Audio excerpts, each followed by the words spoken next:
Hello, UCF students. My name is Max Theddy, and I want to thank you for all attending today. Our company name that we had come up with is PayGood. So, what is PayGood? So, PayGood is a buy now, pay later, which service enables borrowers by eliminating predatory lending through financial literacy. Next slide, please. So, there are three problems that we came across when coming up with our company. One being predatory lending.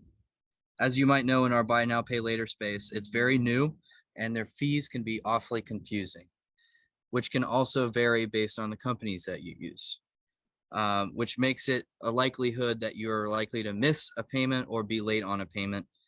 And lastly, they're also not regulated by the CFPB. So they can charge you an enormous amount of fees or rates just, because they're not regulated. A second problem we come across is the lack of financial literacy. In our current economic uncertainty and the growth in fintech, it's made it very difficult for those in the Gen Z and millennial category to keep up with the economic trends as well as the fintech trends. So we wanted to find a way to enable our users to learn about our products and services through financial literacies. And lastly, data harvesting and borrow overextension. Currently, there's a lack of standardized disclosures, which means that there's no federal rules that follow the buy now, pay later space. So it makes the language very obscure for you to follow.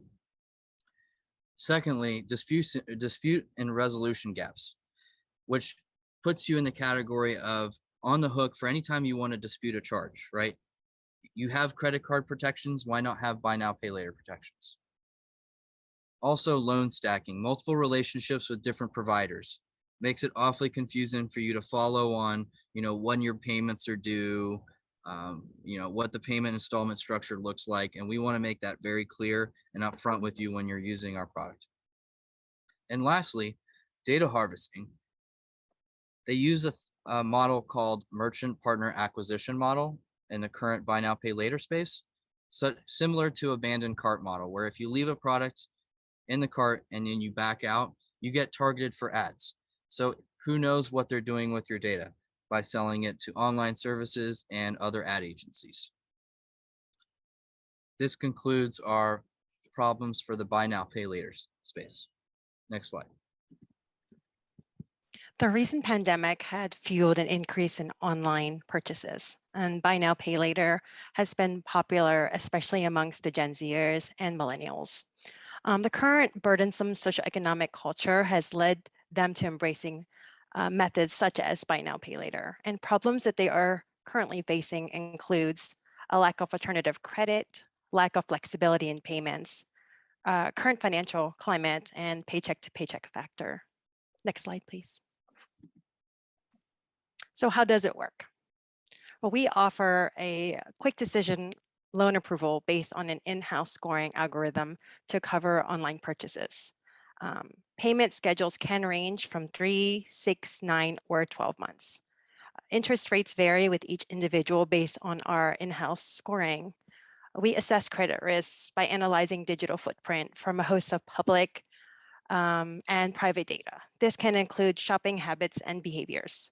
We want to create value in the market as well as be sustainable. We believe that our initiative to do social good and financial literacy outreach sets us apart from our competitors. Next slide, please. PayGood is right for our consumers, and here's why.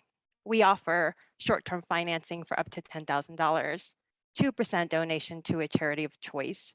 No credit or low credit score will not deter you from qualifying with us. Soft credit check, so there will be no impact to your credit score. Financial literacy empowerment at no additional costs. Next slide, please.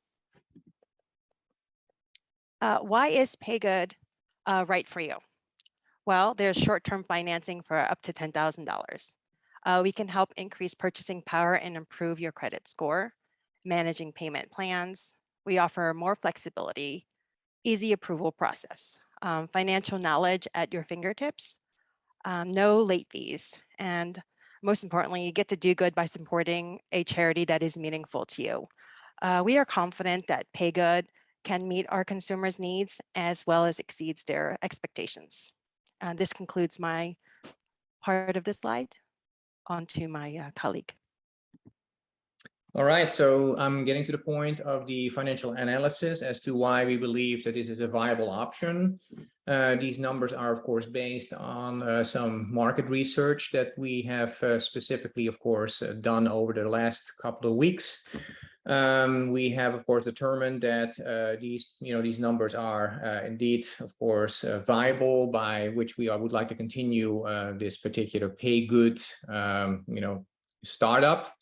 As you see here, the borrower actually has, of course, a 10% upfront purchase power, by which they actually, of course, would have to use the money, by which, of course, they would make a purchase that typically has an average month term of about 6 months. And the numbers are specifically indicated as to, of course, what the number of the total population would be for the Gen Zs and the millennials.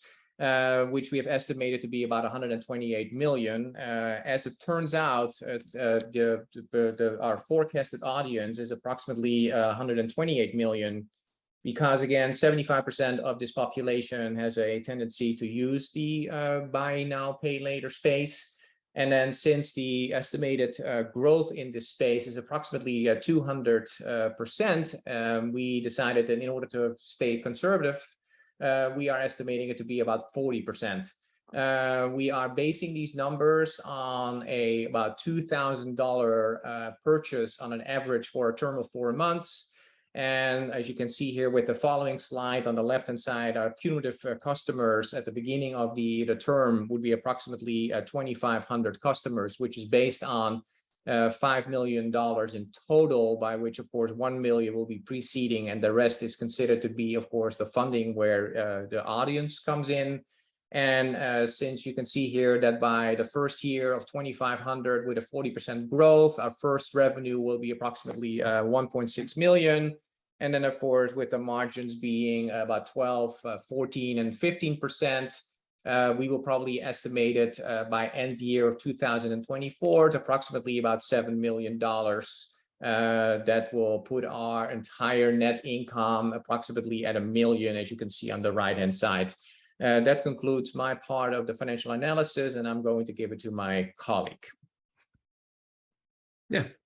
So I'd like to take a second to introduce our team. We have Bunnery Say, who's a senior analyst at BNY Mellon.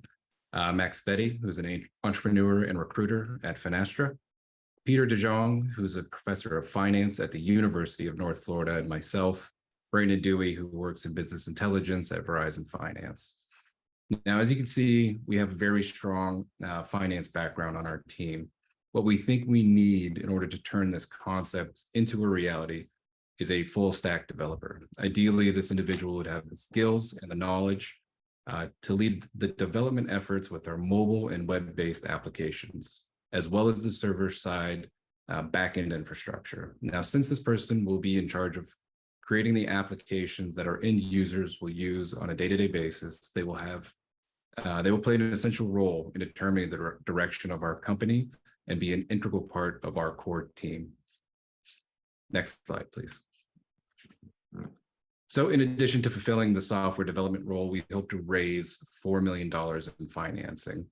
Now, with that $4 million and an additional $1 million in pre-seed money, we hope to accomplish the following milestones in the near future. An estimate average purchase of $2,000 for 4 months, 2,500 total new members by year's end, and a conservative growth estimate of 40%. And that concludes our presentation. Thank you, everybody, for your time.